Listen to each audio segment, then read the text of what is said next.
Okay, thanks everyone. We're gonna go ahead and get started. Okay, so thanks everyone for joining. Good afternoon and welcome to the Community Development Block Grant Income Survey Workshop. My name is Rosie Goldich and I am the CDBG coordinator here at Community MT Division at the Montana Department of Commerce. Thanks everyone for joining. A couple of housekeeping items first. This presentation, like you just heard, is being recorded. The slides and the recording will be available on our website shortly after we're finished. And second, we will have time for questions at the end of the presentation. If I could just get a quick, hand raise to make sure that people can hear me. Cool, thank you, everyone. Okay, let's go to the first slide. Okay. Oh, shoot. Okay. So today, I just want to go over a quick agenda. First, I'm hoping to answer the following questions for everyone. What is an income survey? Why do we need an income survey? When should I complete an income survey? And how do I create an income survey? I'll be discussing how to determine if you need to complete an income survey, the resources that the Department of Housing and Urban Development and the Montana Department of Commerce have available to you, and sample income surveys to decide which version is right for your community and project.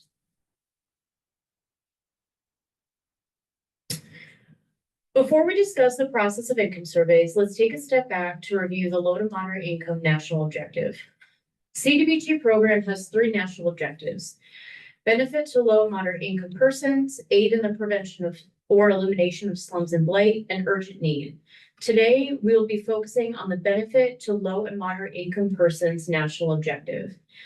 In order to qualify for CDBG funding, a minimum of the 51% of the beneficiaries must be low to moderate income individuals. Benefits to LMI persons can be documented in the following ways. First, area-wide benefit. This activity benefits all residents in a particular area, which can be documented by either recording the LMI percentage as provided by the American Community Survey available on the CDBG website, or conducting an income survey. The second is limited clientele. This activity benefits a particular group of individuals. This can be demonstrated if the proposed project benefits a clientele that is generally presumed to be low to moderate income. The applicant has income eligibility requirements limiting their activity to low to moderate income persons or households, or that the proposed project is of such a nature and location that it be concluded that clients are primarily low to moderate income persons.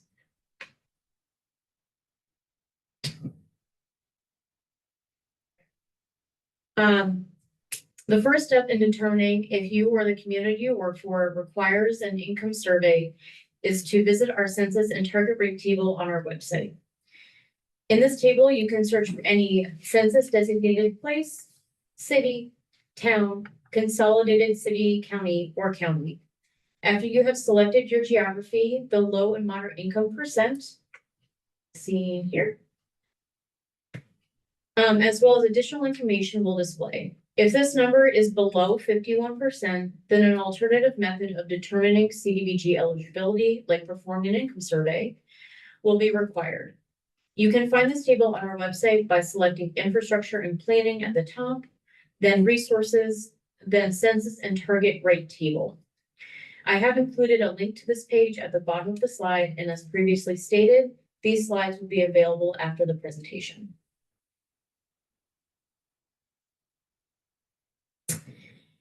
You will need to perform an income survey if one or more of the following barriers exist. First, when HUD data has indicated that fewer than 51% of the people in your community, which includes a city, town, consolidated city, county, or county, are low to moderate income individuals. Second, when HUD or census data is not available or the community feels it is not reflective. Or 3, when census boundaries do not correspond to the proposed project benefit area. For example, if a water or sewer district is the subrecipient of the project and covers more than one census tract, but not the entire community, or covers less than one census tract.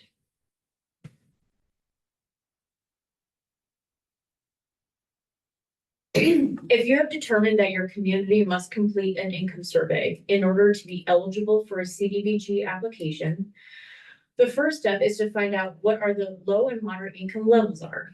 Make sure that you are researching for the HUD income limits for the appropriate year. After clicking on the IL documentation page, you'll be brought to this page. So click here.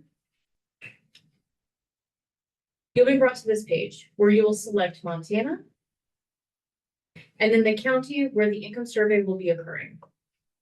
So this is a list of all the counties in Montana, and you select whichever county where your project is. Where the income limits are displayed along with the median family income. Note, for certain areas in Montana, the fiscal year 2025 income limit area will say HUD Metro FMR area. As seen here. FMR stand for fair market rent.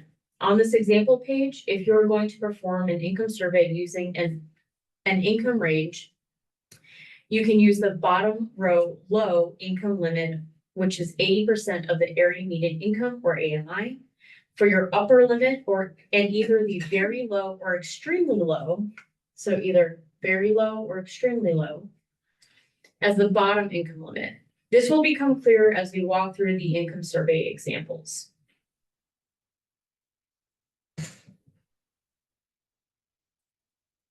Okay, this is the first income survey sample included in the documenting benefit to low and moderate income persons handbook found on our website. This income survey includes the cover page of the survey, which clearly defines income, as you can see here. So survey takers understand what is to be included in the calculation of their income on the next page, as seen here. For this income survey example, the taker is asked to indicate how many persons in a household there are, up here. And then notate with an X if their income is above or below the AMI listed. An example is included that states if there are 3 persons currently in your household and the total gross income of the 2 adults was $45,000, you put an X after below in the space above. Please note, this survey will only tell you what percentage of the population is living below 80% of the AMI and will not give you a new median household income.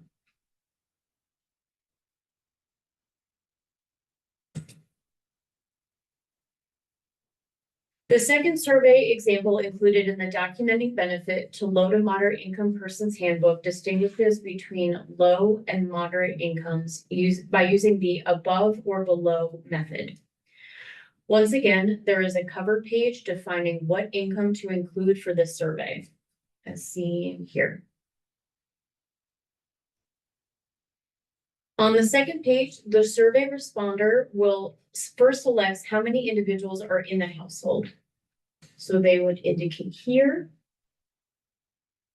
how many individuals there are in a household, and then indicate if the household income is above or below the low to moderate income found on the HUD income limits website. So let's say there are 3 people in the household and their income is below this amount, then they would indicate here. If it is above, they would indicate here. On the final portion of this survey, the responder must sign the income survey. Please remember that the income levels included on these examples are only examples. This is not indicative of any particular community in Montana.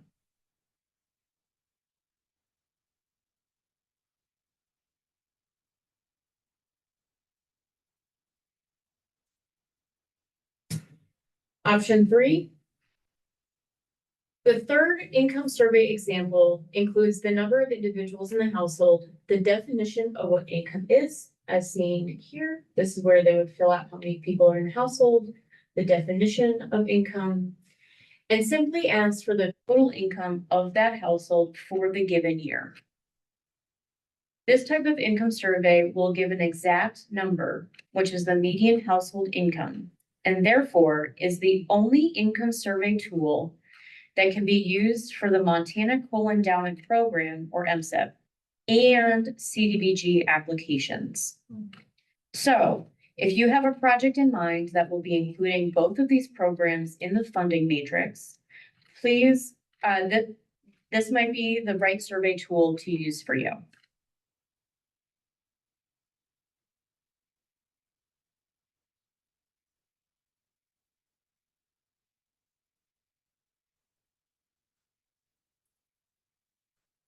In addition to the documenting benefit to low and moderate income persons handbook on our website, HUD has also has their own income survey toolkit. Currently, the guidebook is not available on their website. However, I can send out copies after the presentation if people wish. The HUD toolkit provides additional income survey examples, online survey applications, and other outreach materials such as this Sorry We Missed You card and this survey reminder card. And other outreach materials that can help your survey be successful. A reminder, if you choose to use a HUD income survey included in the guidebook, it does still need to be approved by Commerce prior to your CDBG application.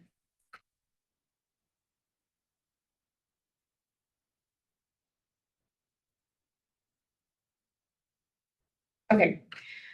There are 4 required application materials for income surveys in a CDBG application. The first is the income survey tool itself, which must be approved by Commerce staff before application submission. And before application submission and prior to the survey being distributed. Distribution method. Please detail if this was an online survey, was it door-to-door, was it mailed out, was it distributed during public meetings, or a combination of several types of distribution. The response rate. In the handbook, there is an equation for minimum response rate in order to ensure accuracy of the survey. Please include how many responses you received and the population of the area that was surveyed in order for us to make sure that the survey is an accurate representation of the community served.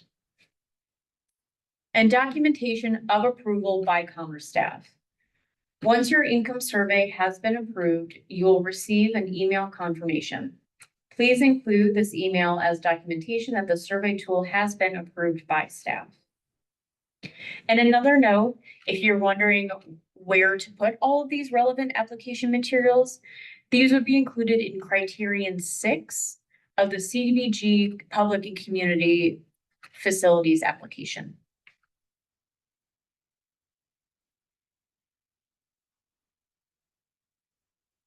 Another note, please do not submit the completed income surveys with your application. Surveys must be kept by the applicant, either the city, town, consolidated city, county, or county for 5 years.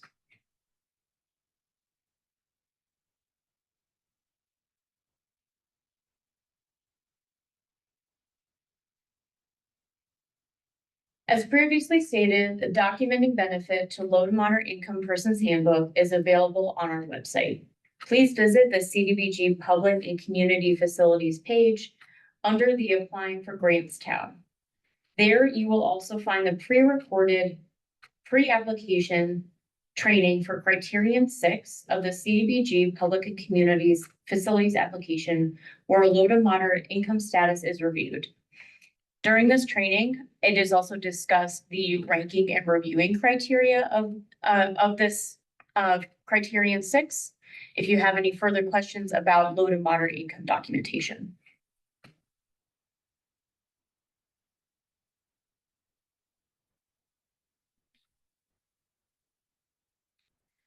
And now we're at the questions and discussion portion of our training and workshop. Here's my contact information for in case anyone has questions at a later date. This is also the email where you would send your income surveys to be approved by the Department of Commerce prior to survey distribution. Does anyone have any questions? Please raise your hand if so, and we can call on you.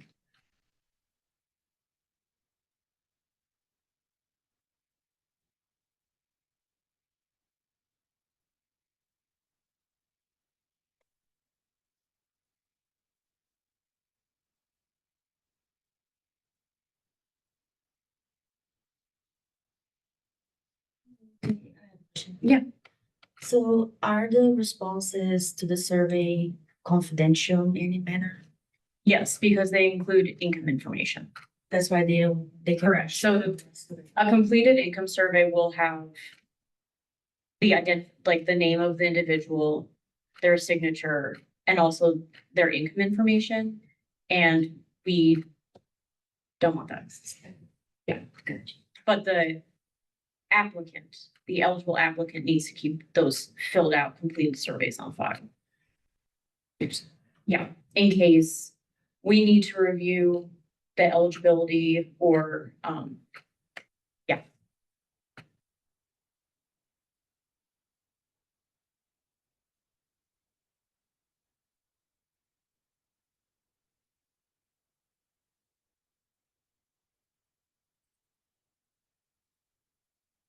Okay, well, I'm not seeing any questions.